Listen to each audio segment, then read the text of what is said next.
Hi, my name is Joanne. And I am Keri. I'm the Director of Operations here at Attollo. Thank you for joining us, Keri. Thank you. For those of you who are here, I'm joined by Keri Straub. She has a wealth of knowledge in quite a few topics, but today we're going to talk about marketing, career choices, and a few others as well. You have a background in journalism, right? Yes. Can you tell us a little bit about that? Yeah, so from the time I was very little, I would, instead of on Sundays, like after church, maybe, hanging out with my twin sister, I would literally watch 60 Minutes with my dad, and I thought that was a fun time. Yes. So I was very much into news. I had to know what was happening. I had to know the key players.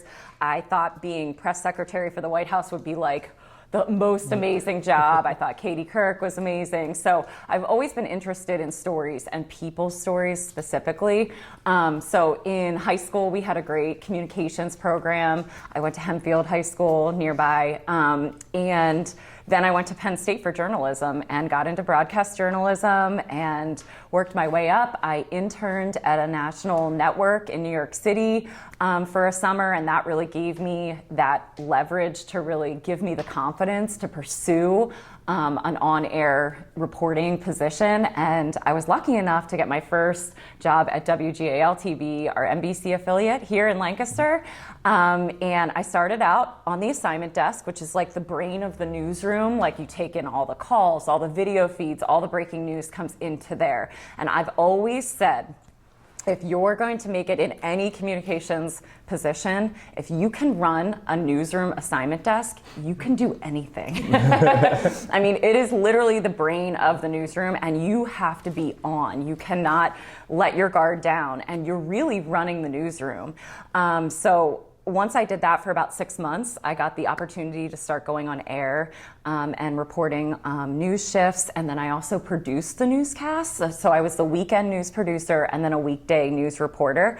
I loved the world of both roles because I was behind the scenes, designing, writing the copy, and calling the shots on newscasts. And then I was also in front of the camera, reporting. I was a nightside reporter when I first started out, and for most of my time at WGAL, and it was breaking news all the time. It was, unfortunately, a lot of breaking news is, crime related, fires, that sort of stuff. So that's how I got my start in journalism, and it was wonderful. It literally changed the course of really my career because it gave me all the foundation that I needed. It gave me writing skills, communication skills, confidence, managerial skills. Running a newsroom on the weekend is like bare bones. There's like 5 of us in there. I remember one night we had an earthquake, and I was like, was that really an earthquake? Is this really my life right now? We're in Lancaster County, there's an earthquake. And in 20 minutes, we were on air, cutting in with breaking news, confirming it, and I was the one calling the shots. And so at a young age, I was able to take a position and become really lead from my seat. I like to tell a lot of my employees now, lead from your seat. It doesn't matter what your title is. It doesn't matter what your role is. You can lead from your seat and make an impact every day in whatever you do. And so that's really what I did during that time, and it helped me grow my professional career for years to come. So yeah, thank you for that. That really sounds like it really laid the foundation for everything else that came after that. Because we talked a little bit about that, but that's not all. Obviously, you have an MBA in strategic leadership, also from E-Town, right? Yes. Also, the 15 years of experience in communications and marketing roles. Currently, the vice president of enrollment management, marketing communications for E-Town College. So that's just very impressive and all that. And just to bring it up a little bit closer to home, you are a board member as well. So, yes. What can you give us a little bit of how you connected with Attollo and what brought you to us? Sure. I think everyone knows your founder is an incredible person, Jordan. And I've known Jordan throughout my career. It really started at WGAL because he would hold events and we would cover them. And I think anyone in this community that's making a powerful impact like Jordan, you want to tell those stories. And I think that's really what marketing is all about, right? Creating feelings, creating stories that mean something to people. So those were the greatest stories to be able to tell in WGAL. So that's how I met Jordan and got connected with the Attollo Board. And when he, kind of called me and talked a little bit about becoming a member, I think it took like 30 seconds. Are you kidding me? Of course. Because I've always been passionate about really being a part of a community that is doing something and improving lives. And I think all in my career, the news is a public service. You're doing something good. You're hopefully helping people find out information that's really important and making an impact in their lives. I worked at Milton Hershey School for about 5.5, 6 years in their communications department. And that's a life-changing mission, helping children every single day create a better future, change the trajectory of poverty in their life, hopefully lead a productive and fulfilling life through the skills and resources that they're able to provide them. And so that was incredible to be able to market such a life-changing mission. And Elizabethtown College is really similar because our mission is educate for service. So all of my jobs have had this type of service related component to them. And I think for marketing, that's like the gold standard. If you can have a differentiator that evokes emotion and feeling, you've got content that it's limitless. So that's really how I got connected to Attollo, and I kind of went off there, but no, you said something there about storytelling and marketing, right? Marketing oftentimes is seen as an external function of organization, right? But it's my opinion, it has a very strong, influence on the culture of the organization itself based on where we want to go. So how do you think that marketing affects the culture of organizations like ours, Attollo, and others that could be in the educational realm as well? Yeah, great question.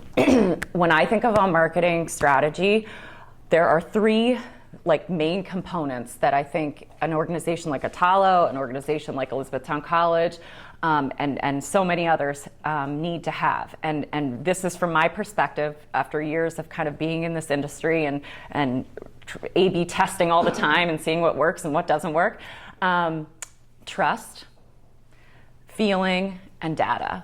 And so that has changed over the years. I will tell you, data, 20 years ago probably wouldn't be one of the main components that people would have, targeted. I think now, as a marketer, data is a huge component of your plan, and it drives a lot of your efforts. And so, but I start with trust because every organization has to build trust and credibility with their primary audiences. And so that is so important for your marketing strategy, because if you don't believe in it and your audience doesn't believe in what you are selling, what you are sharing, you don't have that, you just don't have that backing then. And so it's gonna be infinitely harder to make an impact. And so I think the statistic right now is 81% of consumers have to have trust in a brand to buy into it, to buy something or to purchase something or to make a donation. And so that's a lot of people, and it's the majority of your consumers or your followers. And so you have to build that trust. And so that's why I start with that. Feeling, storytelling is at the heart of marketing, and if you're not doing it, you're totally missing the boat, in my opinion. You have to be able to share your messages through stories that pull at the heartstrings. You have to be authentic. Not every story is going to be positive, and so sometimes we have to share really heartbreaking stuff. And so how do we share those stories and evoke emotion and create a feeling that makes somebody want to do something, whether it is, buy a book or, make a donation, all of it has to get us to want to do something. And so marketing messages really are important. And I think if you're not real with yourself and your vision, it can really fall flat. And so I share that, and my background is storytelling, so I think it has always been a part of all of my marketing plans. And then data, as I said, data is just so important and critical to what you're doing. If you're not monitoring your data every day, you could be missing marks that are so critical to your success. And at the end of the day, we all have anticipated outcomes that we want to reach. We all have people that are holding us accountable to reach those outcomes. And so if we're not monitoring those metrics throughout the course of your marketing campaigns, you could really be hurting your efforts in the long run. So it's okay to pivot. Data tells us more than what we can tell ourselves at the end of the day. And so we've got to focus on what works, and if something's not working, it's okay to pivot. And so I think my career in journalism taught me, it's okay to take another direction in the amount of an hour. It's not going to hurt everybody. It's actually going to help. And I think if you're aware and you're confident and you are seeing that impact grow, you'll be okay. Yeah.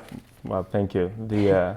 That kind of led me to a few questions as well, right? Especially one I want to cover on the realm of crisis communication, right? So you want to maintain transparency, and you want to be able to communicate, not the fun stuff as well.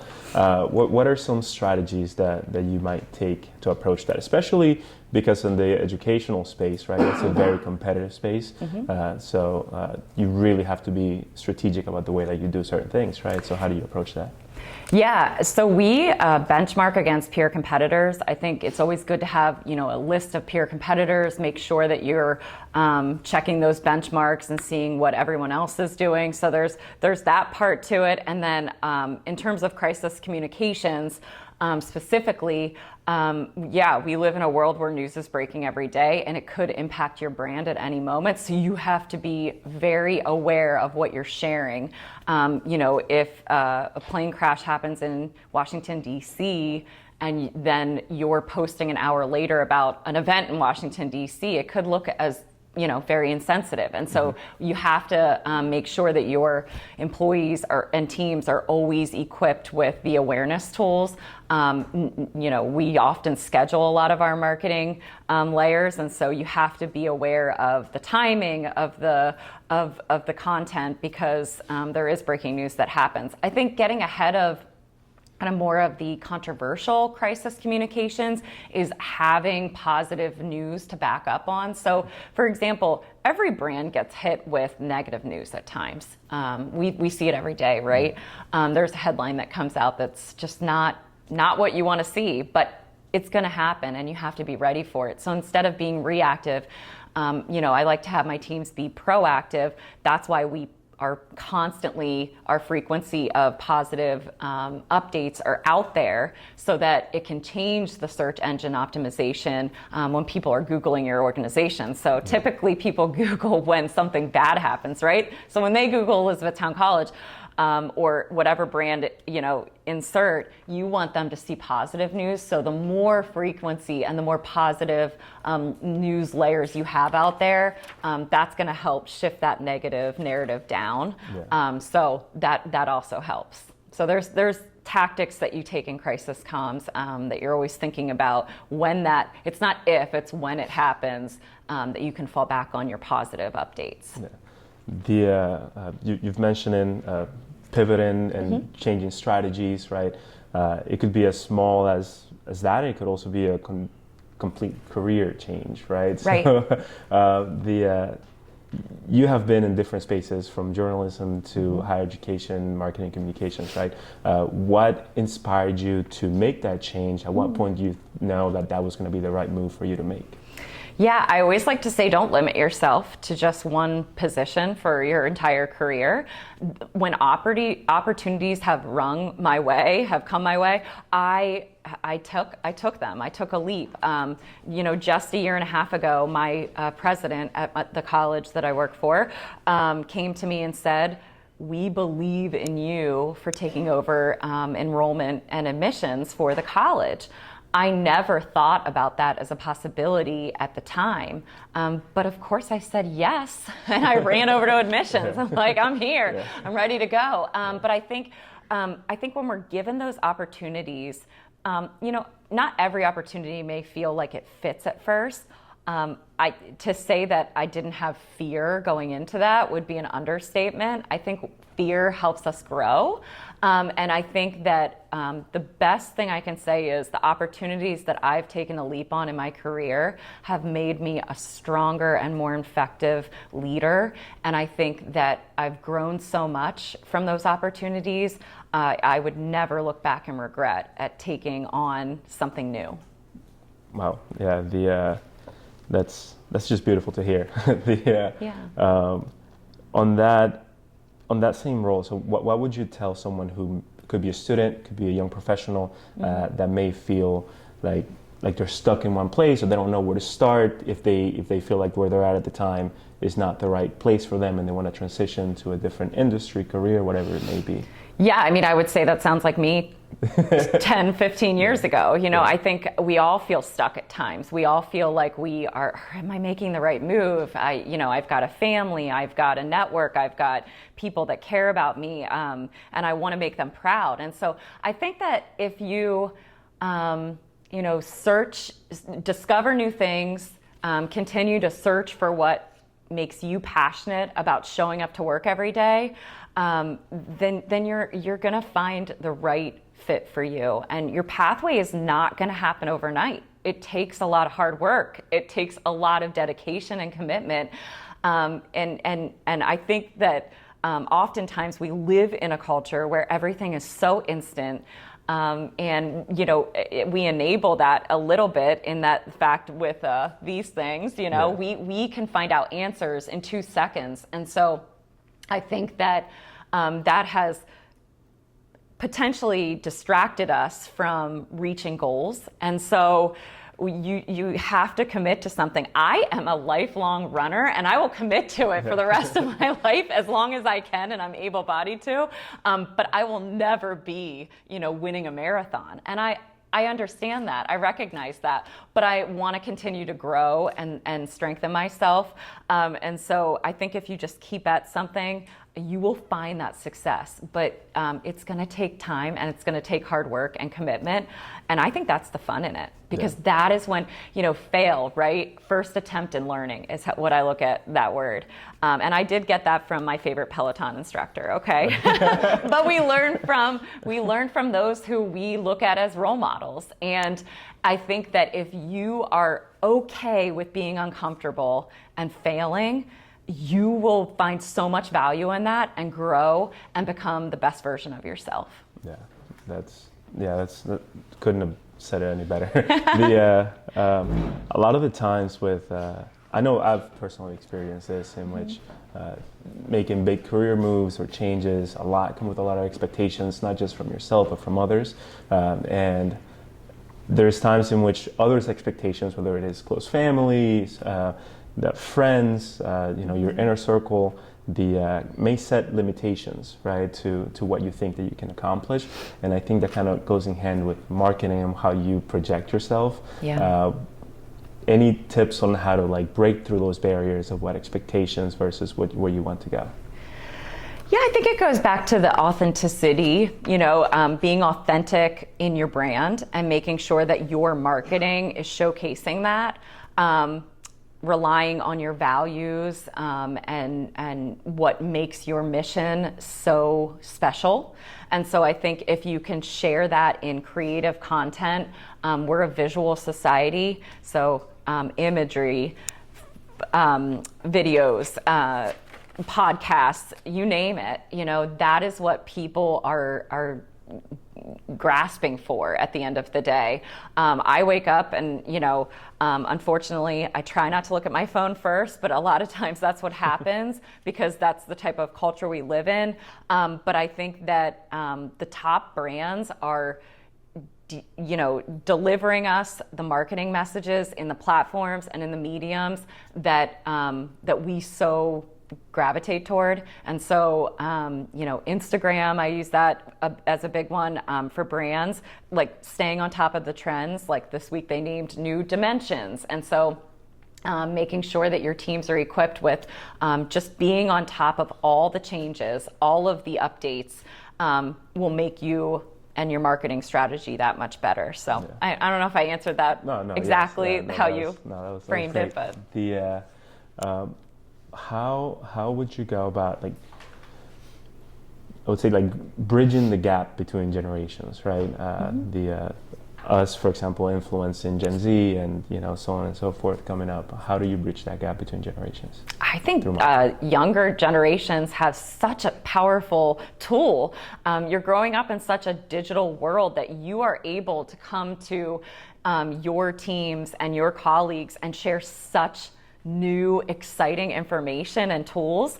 I think the harder part is maybe generations accepting that. And so I think bridging that gap is making sure that you are approaching it with honesty, transparency, and building that trust through creating powerful relationships with colleagues. I think networking is so powerful in that way. Make sure that your network has different generations of people in it, because we learn so much from people who are younger than us, who are older than us, and I think that's really a powerful way to be able to bridge that gap. Make sure you're asking colleagues that maybe you don't run to tell them what you watched last night at home in the morning, but make sure you're having lunch with them to catch up with them and understand them more. So I think it's, working as a team is really relational, and you have to get to know each other. And I think that the more you can lean on each other and trust each other with those professional parameters in place, the better you're going to be as a team and a brand. Thank you. Yeah. I have one more question before we pass it on to questions of the audience. But as someone who has held leadership positions in both nonprofit, the high educational spaces, what's some advice that you would give an aspiring leader so that they can make an impact in their organization? That's a great question. I always think about what would I have told myself 15 years ago from where I am today, and I think I would just say, believe in yourself, believe in your voice, believe in the people around you that want to lift you up and make you better at what you do. Welcome criticism, welcome constructive feedback. Do not be afraid to ask questions, and learn, because if you do not continue to educate yourself in your field, in your industry, you are undoubtedly just going to miss something. And so don't miss out on all the opportunity that you have. Keep growing, keep reading, because reading is hard in this day and age, because it's so much easier to pick up your phone and watch a video. But I set a good reads goal every year, and I try to make that because a priority, because it is so important to continue to grow yourself, no matter what your age is, what your title is. It will only make you better in the end and make your teams more productive in the end. Thank you. I said for somebody, but I'm taking all of that advice as well myself. So I need to read a little bit more. But if anyone from the audience has some questions. Hey. How do you balance and or integrate your personal hobbies and maintain relationships with family and friends while advancing your career? Not perfectly. I can tell you that. I do not have that figured out. I got to my niece's basketball game last night and thought I should be at more of these games. So I think being able to sprinkle in time for your family is so valuable and so important for who you are as an employee too. I encourage it to my teams. I could certainly model it better myself. But I think at the end of the day, you have to have time for the things that excite you and make you passionate. As I've already shared, Peloton is a huge part of my life, and I literally engage in it every day, and that's my time. And I think that's so important to have something for you, because I have taken things and grown in my career, in my personal life, just from that time with Peloton. And so I think it's just really important to make sure that you have time for yourself. But the balance, I think, is difficult. And I think trying to set goals is great. I have, a priority list that I create every Monday when I get to work. And I think if I hit 2 of them, I am feeling amazing. And I think we set ourselves up with so many expectations, and I think just making sure that you're reflecting on what you've accomplished is also really important. So I like to take time with all my teams and see what we've accomplished at periodic times throughout the fiscal years. And I think it's really important to do that because people need to know that they're valued and they're cared about and that their work is being recognized. And so I don't think I think it's a balance. And I think that I have not figured out the perfect balance, but I'm working toward it. I continue to be a work in progress. Yeah. What brands do you follow? Yeah. Obviously, I'm sure you follow Peloton, but Yeah. were there some personal brands you follow, maybe ones that E-Town Yeah. follows that inspired you in your work? That's a great question. We have a peer competitor list, so I won't say their names, but we are always following them, and we are always kind of staying up to date with what's going on statewide in higher education and what's going on in our region with higher education. And then we have another set of kind of peer competitors in terms of nationally what Elizabethtown College aligns with well. And so looking at those organizations and their marketing strategies and even just their communications standards is something that's important to us and important to me in my professional career. Personally, I do follow a lot of the Hershey companies because I worked at Milton Hershey School, and so I like to follow and see what the Hershey company, Hershey Entertainment and Resorts, all the entities are doing, and that's a real powerhouse in our region. So I think it's interesting to see what they're up to. But really, I mean, I'm looking at all the brands, and what's fascinating to me right now is influencers for brands are such a big part of marketing strategies that we're working on something similar even with our institution. And I think that it's important that you're looking at all the platforms. The platforms may be even more important than the actual brands, right? Because they're really dictating the content. But the influencers are the ones right now that are really having that almost manipulation over audiences, hopefully in a good way, in a positive way, and that's kind of what we're leaning toward. But that's kind of what I'm following right now. There are a couple really big time influencers in higher education, specifically at certain colleges, and it's really making a mark. And so it's really fascinating to me right now. Yeah. Are those students? Are they? They're students. Professors? Students, mainly students. Like my niece has a list of Penn State influencers that she follows, and I think that's super fascinating. At 12 years old, you're following a college student's day and kind of what they're up to.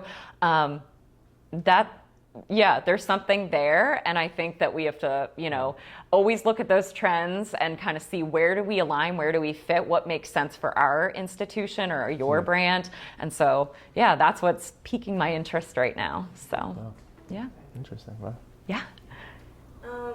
You mentioned about opportunities and how you should take them. How many opportunities should you be taking per month, per year? That's a great question. I would say the opportunities that have come to me in my career don't happen every month, but they've happened probably over the course of my career. So probably like 3 or 4 times over my career, I've been able to take opportunities that have, changed the trajectory of where I have gone in my field. So I would say it's probably, more on the, 5 to 7 times, there's opportunities that come across, but I guess you could look at anything as an opportunity. So I think it's what you make of it and what you see as an opportunity. So I hope that helps. How does your strategy change when you're marketing yourself versus marketing for like a company or someone you work for? That's a really great question.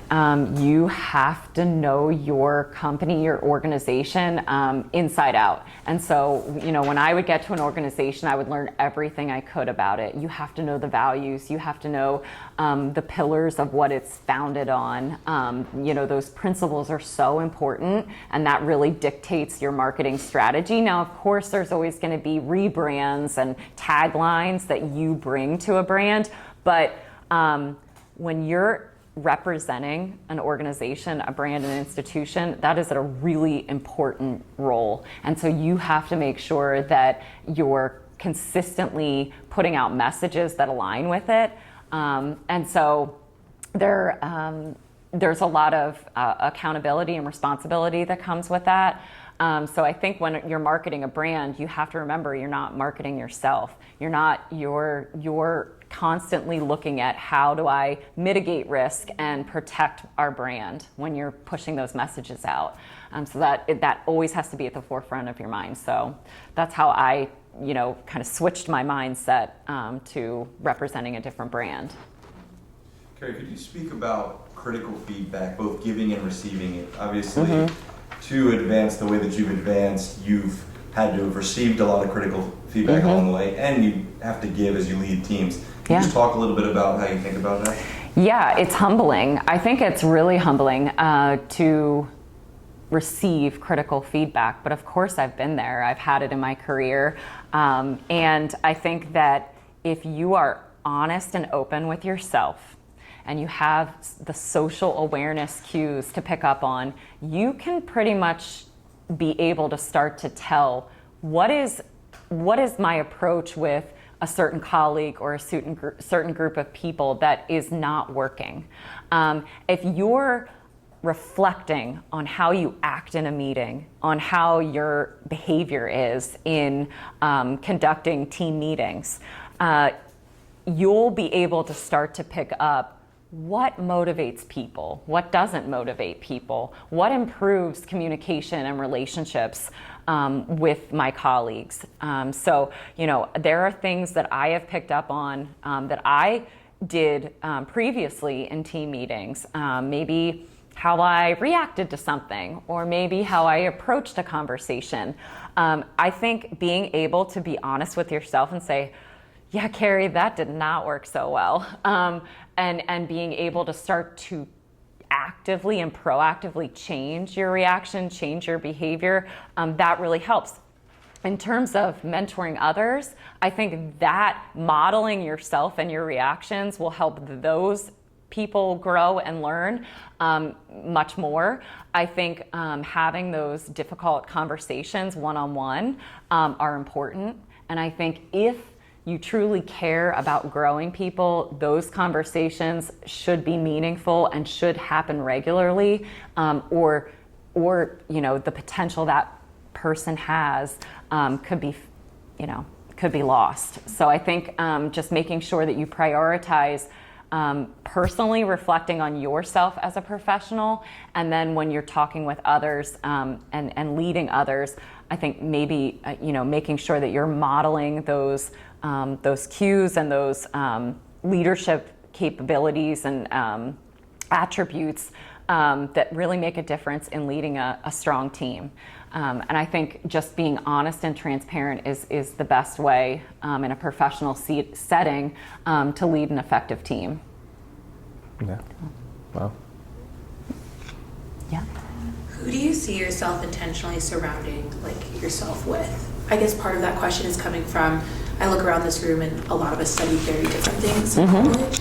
And I think about your role at E-Town and how your journalism background definitely helped prepare you. But who else do you surround yourself with in a professional setting and in a personal setting to help you grow? That's a great question. People who don't think like me. I like to be around people who come from very different backgrounds, maybe, experiences in their life that I have not been in, because I learned so much from my colleagues.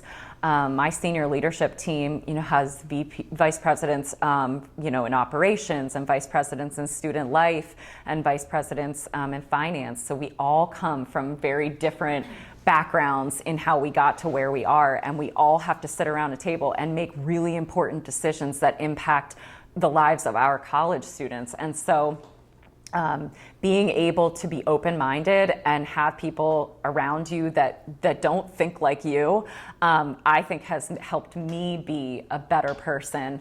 I've learned so much and continue to learn so much. And I think also on, especially my admissions teams, a lot of times those positions and those roles are entry level in terms of counselors just getting out of college, and I think they are amazing, and I love seeing somebody grow over the course of time, and their enthusiasm grows, their confidence grows, and I think that helps me be a better boss and be a better leader at the end of the day. So yeah, I think just surrounding yourself with people that are open-minded, willing to collaborate.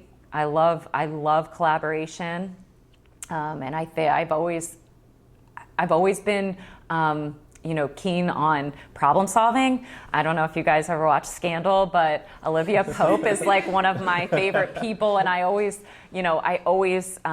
thought of myself as like an Olivia Pope of 2025. But I loved how she would go in and try to fix things. And a lot of times it came down to just making conversations more meaningful, and she would fix things through relationships. And so I think that being able to collaborate, communicate, and work together in difficult situations, like that's the type of people I want to surround myself with. Thank you. Yeah. Does anybody have any more questions? No? Well, Keri, thank you very much for this opportunity. You were awesome. No, thank you. You got a future in journalism. I don't know about that. I can breathe now. Oh my gosh, you are awesome. That was great. Oh, thank you. Oh, and by the way, this is Taylor Swift has this case too. So yes. So yeah, I am kind of like a Swiftie on the side, but I'm like a mom Swiftie. So. Yeah.